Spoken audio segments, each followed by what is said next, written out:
Hello, welcome to World Talks. My name is Jasser. My guest is Aaja Chemnitz, member of the Danish Parliament, representing Greenland, one of the two deputies. Yes. Welcome, thank you for joining us. Thank you.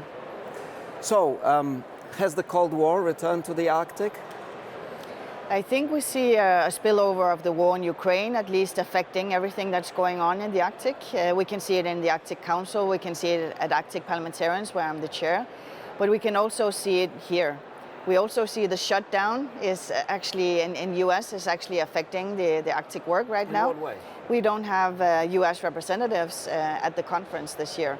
So Senator Murkowski was supposed to be exactly, here, but she didn't she's arrive. the co-chair of Arctic Parliamentarians and a very close friend of mine. I just met her in Nuuk recently, and it's just to say that it's not necessarily the whole Arctic that you're seeing this time, but of course it's a more uncertain world for all of us around the world, and that's the same when it comes to the Arctic as well. Together with Senator Murkowski, you issued a letter saying Greenland is not for sale, we need better cooperation and understanding. A lot of time has passed since then. Do you see this new attention on the Arctic, and particularly the security dimension, that it actually is producing some effects? Yes, I see that. So what are they? I see we just did an agreement on defense in the Arctic in the Danish Parliament, and it was it was a budget of more than $4 billion US, so it was quite a big deal. It's the biggest that I've been taking part of.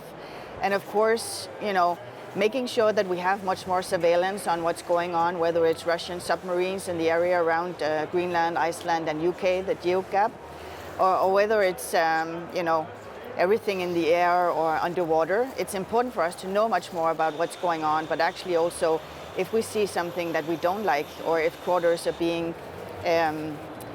if someone is coming and, trying to challenge our borders, then of course we should also make sure that we say this is our area, and you need to really understand and respect Greenland and the sovereignty that we have both in Greenland and in Denmark together. But I understand there was a lot of criticism initially when President Trump came out with this let's annex Greenland. There was a lot of pushback, concern in Denmark, on Greenland, everywhere in Europe. But today you could say that he woke up everyone from a bit of a slumber. Even those decisions by Denmark to increase spending on defense in Greenland would be a testament to that. So in the end, was that useful, that intervention from Mr. Trump?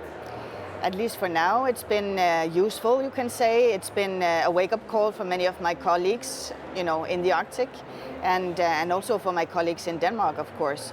So, of course, the attention around Greenland and, the various geostrategic placement that Greenland has, and the rest of the Arctic is, of course, very important. So we have the Pituffik Space Base in North Greenland, which is an American military base, and I was just there recently.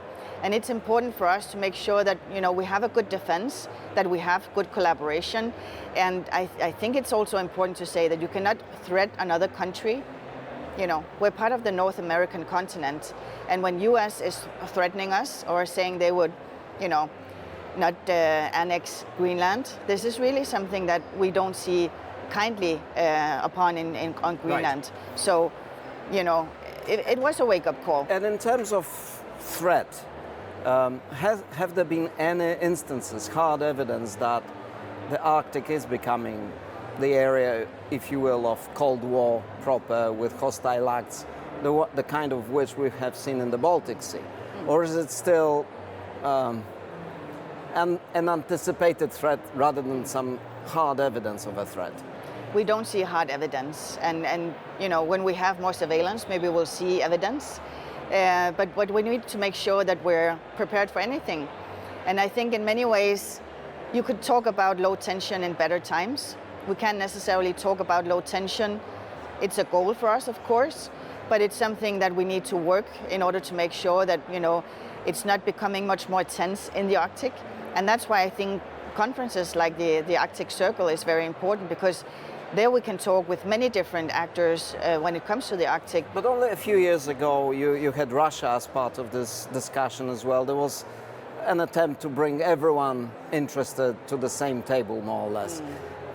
Do you believe that now it's becoming a bit more like the Cold War, where the division is between the Western Arctic countries, including the United States, Greenland, Denmark, Norway, and Russia and China on the other side? You know, diplomacy is easy if you talk to someone who thinks the same way as you do. Diplomacy is more important, but also more difficult when you talk to someone who sees the world in a different way.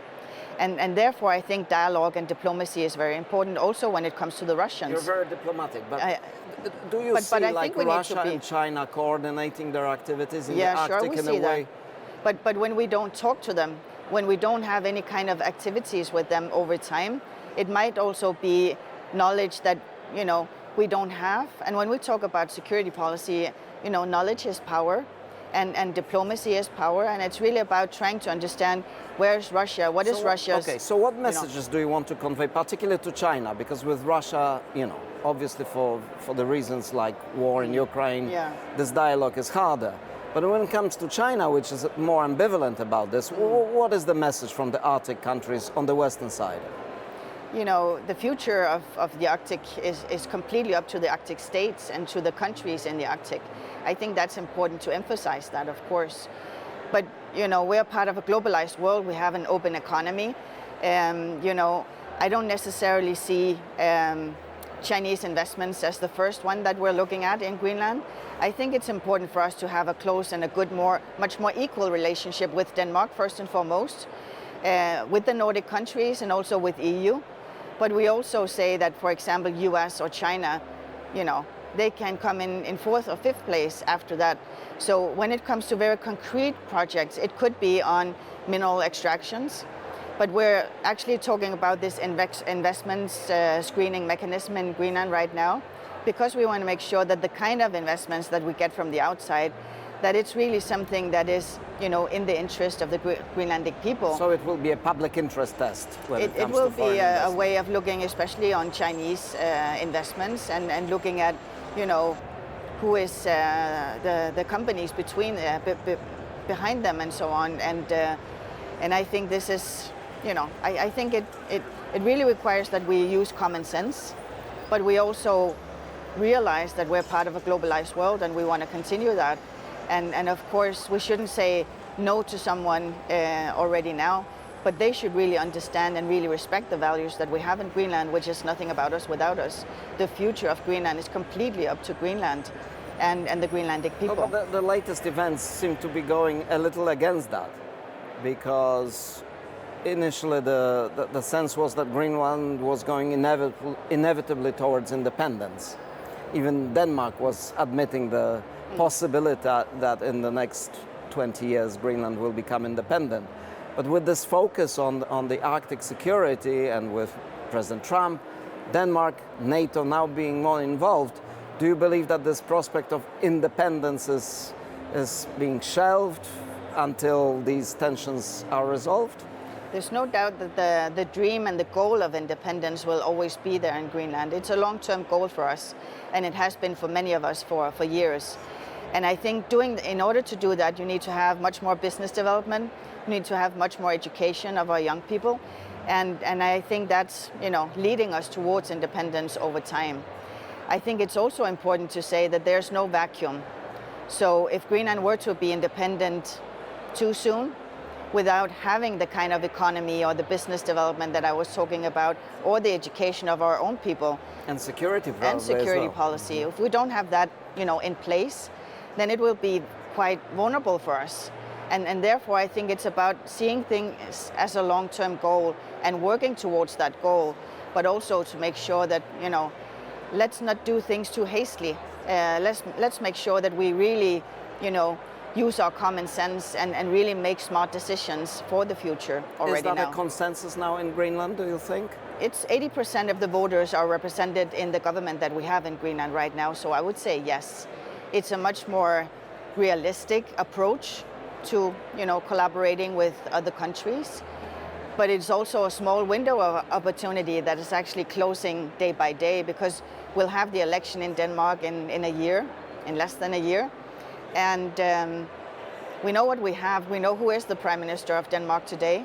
We don't know who's going to be the Prime Minister in Denmark So do you see the possibility of Denmark's own policy changing? Is there an indication that the approach to Greenland security or relationship with Greenland might change after the election? I think reconciliation is important, and it's not only reconciliation on a political level, but on a people-to-people level. And I see, there's many different views in Greenland, also towards Denmark, but there's also many views in Denmark towards the Greenlandic people and what kind of support that they would like to have and what kind of relationship that they would like to have. What I'm working for is an equal relationship between Greenland and Denmark. And in order to have that, you also need to talk about political power. And that's why we say nothing about us without us, because it's so important that we have a seat at the table when we're discussing, for example, defense in the Arctic, because we know both the challenges, but we also know the solutions. And therefore, it's, there's a power shift that needs to change between Greenland and Denmark in order to make sure that we can have this much more equal relationship. And of course, they've been listening much more to us. It's been a wake-up call for my Danish colleagues. But there's so much more that we need to do. And I think one of the things that Trump has learned us is maybe to think on a much more short term, because usually in the, both in Greenland, but also in the Arctic, in the Western society, many of us think on a more strategic way of thinking politics. And sometimes we just need to think maybe much more short term, because the world is so uncertain. The immediate concerns. We need to see the effect right now. Right. Because Greenland has been underinvested, and that's one of the things that I agree with Trump on, that, money hasn't been spent in Denmark, in the Nordic countries, in EU, on actually developing the Greenlandic society. Do you see evidence that this is changing, or is it just commitments and pledges and promises? I think in a couple of weeks we'll be able to see that there will be results. Why so for me, why in a couple of weeks? Because we're in different negotiations. So we need to make sure that we have Greenland the different and Denmark. So, and I'm just the cross in the middle. And it's like a cultural melting pot every day. Two different cultures and two different countries that couldn't be further away in the way that we have our culture, our language, our way of living. So and therefore, I think it's so important. There? What would you like to see happening in these negotiations? I would like to see 10 billion Danish kroners being spent on business development, because I think it's important that, it's about everyday life in Greenland. And if you need to make sure that there will be, more businesses, more local jobs, but also a better healthcare system and so on, you really need to make sure that there's more money in the system, instead of just using the same kind of money in the system over and over again. So business development and healthcare is extremely important, so people can really feel that Denmark is actually invested, both politically but also money-wise, when it comes to the future of Greenland. Thank you so much for your comments. Yeah, thank you so much. Thank you for watching World Talks. Please stay on with us for more news and analysis.